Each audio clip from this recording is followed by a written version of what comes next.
दोस्तों नमस्कार, स्वागत है आप सभी का ऑनलाइन अड्डा फॉर स्टडी यूट्यूब चैनल पर। इस वीडियो में हम बात करने वाले हैं कई बड़ी और लेटेस्ट अपडेट के बारे में। उत्तर प्रदेश में नई शिक्षा सेवा चयन आयोग को लेकर, जैसा कि आप जानते हैं कि उत्तर प्रदेश के अंदर आने वाली सभी भर्तियां और होने वाली सभी भर्ती परीक्षाएं अब नई शिक्षा सेवा आयोग से होंगी। लेकिन सवाल ये होता है कि नई शिक्षा सेवा आयोग का गठन कब होगा। साथ ही साथ नई primary, UP TGT, PGT, Bihar शिक्षक भर्ती के अंदर बड़े कंपटीशन के बारे में। यूपी से 3 लाख से ज़्यादा अभ्यर्थी इस परीक्षा में बैठने वाले हैं। लेकिन अगर आपने अभी तक इसके लिए अपनी तैयारी नहीं की है तो आपके लिए आवश्यक सूचना भी है। दोस्तों आगे बढ़ने से पहले हम बात करने वाले हैं बिहार शिक्षक बहाली प्राथमिक विद्यालय में अध्यापक बनने के लिए सबसे बेस्ट बुक के बारे में, जो कि चक्षु प्रकाशन की है। ये स्टडी गाइड आपको देखने के लिए मिलती है, जिसमें आपके पाठ्यक्रम का पूरा कवरेज मिलता है। चाहे अगर बात की जाए आप सभी के पेपर 1 को लेकर हो या पेपर 2 के बारे में, 2500 से ज़्यादा आपको बहुविकल्पी क्वेश्चन देखने के लिए मिलते हैं। और बिल्कुल नए पाठ्यक्रम पर आधारित इस पुस्तक को तैयार किया गया है, क्योंकि इसका विज्ञापन जो निकाला गया है 26/2023 शिक्षा विभाग बिहार के माध्यम से, उसी के आधार पर पैटर्न को तैयार करके बनाया गया है, जैसा कि आप सभी अपनी स्क्रीन पर देख सकते हैं।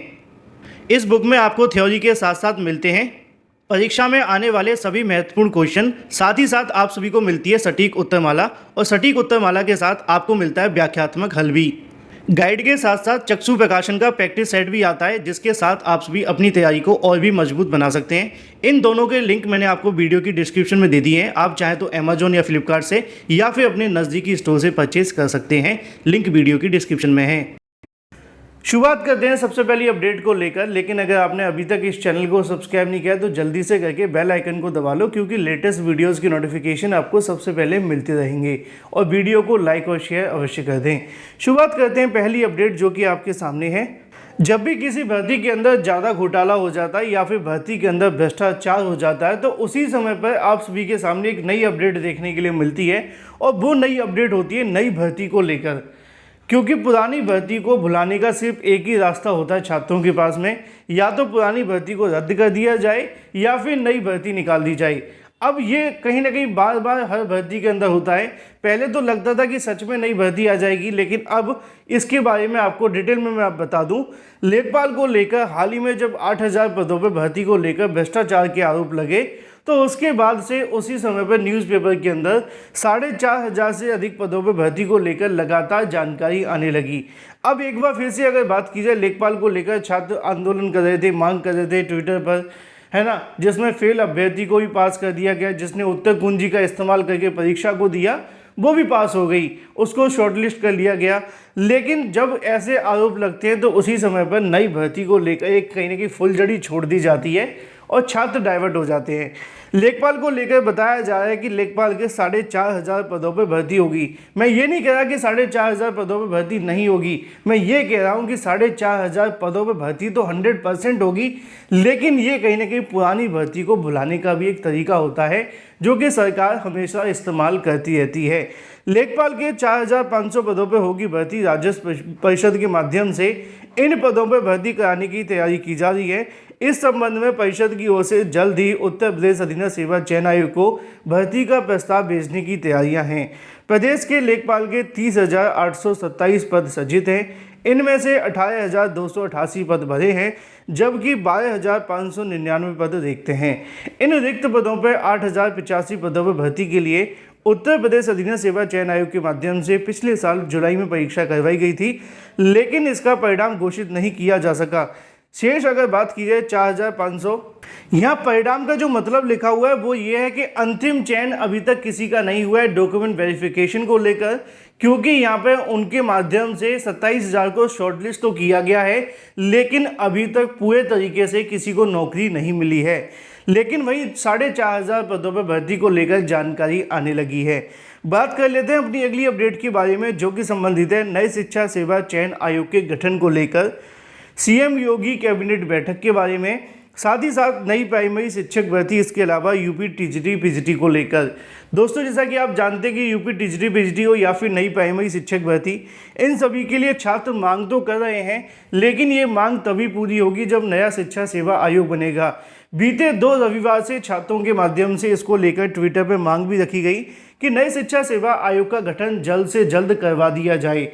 तो वहीं अगर बात की जाए नई शिक्षा सेवा आयोग के गठन, इसके अलावा सीएम योगी की कैबिनेट बैठक के बारे में, इसको लेकर न्यूज़पेपर के माध्यम से जानकारी दी गई थी, जिसके बारे में लिखा हुआ है कि आयोग के गठन को लेकर संबंधित प्रस्ताव अगली कैबिनेट बैठक में संभव है।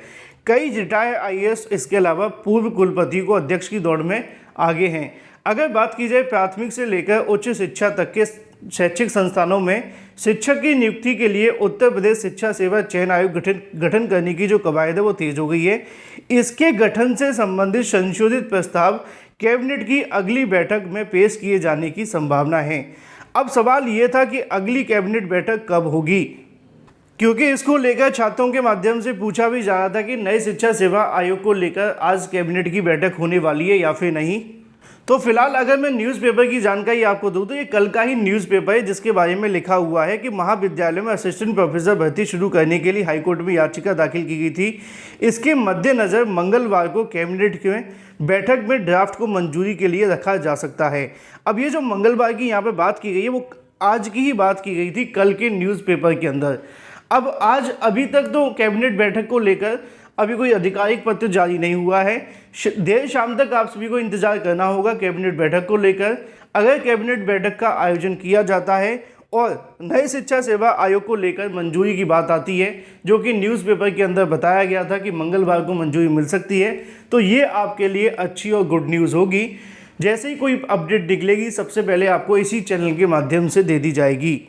लेकिन कल के न्यूज़पेपर की माने तो आज ही कैबिनेट बैठक होने वाली है। बाकी देर शाम तक इंतजार करें, जो भी अपडेट रहेगी आपको इसी चैनल के माध्यम से रियल ऑथेंटिक दे दी जाएगी। बात कर लेते हैं बिहार प्राथमिक शिक्षक भर्ती को लेकर एक तगड़े कंपटीशन के बारे में, क्योंकि बिहार प्राथमिक शिक्षक भर्ती के अंदर बड़ी संख्या में बाहरी राज्यों के माध्यम से आवेदन किया गया है और जिसमें उत्तर प्रदेश के अभ्यर्थी भी सम्मिलित हैं। अगर बात की जाए बिहार के बाहर के अभ्यर्थियों के बारे में तो उनके माध्यम से कंपटीशन बढ़ा दिया गया है। शिक्षक नियुक्ति प्रक्रिया में 1 से 5वीं कक्षा के अभ्यर्थी के बीच में कड़ी प्रतिस्पर्धा देखने के लिए मिलेगी। इसमें खासकर अनरिजर्व श्रेणी के अभ्यर्थियों के बीच में ज़्यादा प्रतिस्पर्धा होगी। कारण है बाहरी राज्य के अभ्यर्थियों के माध्यम से बड़ी संख्या में शिक्षक नियुक्ति के लिए आवेदन किए गए हैं, जिसमें 3,13,500 अभ्यर्थियों ने आवेदन किया है। लगभग हम कह सकते हैं कि 3,13,500 अभ्यर्थी इसमें आवेदन करके बिहार शिक्षक भर्ती में अनरिजर्व की सीटों पर अपना दावा करेंगे। अब जैसा कि आप जानते हैं कि कंपटीशन तो बहुत ज़्यादा है, क्योंकि बाहरी राज्य के अंदर 3 लाख के आसपास या 2.25 लाख तो उत्तर प्रदेश के अभ्यर्थी होंगे। ज़्यादा अदर राज्य के अभ्यर्थी आवेदन नहीं करते हैं, क्योंकि हिंदी भाषी क्षेत्र के अंदर वही अभ्यर्थी आवेदन करते हैं जो वहाँ जा सकते हैं, और पड़ोसी राज्य उत्तर प्रदेश तो आप जानते ही हैं। फिलहाल अगर बात की जाए सभी 1 से 5वीं कक्षा के लिए परीक्षा देंगे। कुल आवेदन की अगर बात की है लगभग 38% अभ्यर्थी बाहर के हैं। वहीं यहाँ के सामान्य श्रेणी के आवेदक की अनरिजर्व सीट अगर श्रेणी में आएंगे तो 8,14,882 आवेदन मिले हैं। इनमें से 4,61,699 पुरुष और 3,53,126 महिला हैं। 1 से 5वीं तक की अगर बात की जाए 80,000 के समथिंग पद हैं, जिसमें 48,000 पद आरक्षित श्रेणी में आते हैं। 32,000 पद आप सभी जानते हैं कि आप महिलाओं के लिए भी हैं। इसी तरीके से अगर हम बात करें तो 16,000 आरक्षित हैं, मतलब बचे हुए 16,000 पदों के लिए सभी 13,000 जो 3,13,000 अभ्यर्थी हैं वो अपनी यहाँ से दावेदारी पेश करने वाले हैं। मैंने एक वीडियो भी बनाया था जिसमें आपको बताया था कि बिहार के अंदर आपको 32,000 पद नहीं मिलेंगे, अब सिर्फ 16,000 सीटों पर ही आपको दावेदारी पेश करनी होगी। अब 3 लाख तो बाहर के अभ्यर्थी हैं और कुछ अभ्यर्थी वहाँ के भी हैं। लगभग 8 लाख अभ्यर्थी 16,000 सीटों पर आएंगे, क्योंकि जिसके नंबर ज़्यादा होंगे उसी को नौकरी मिलेगी। तो कंपटीशन भी तगड़ा होगा। Thank you for watching this video.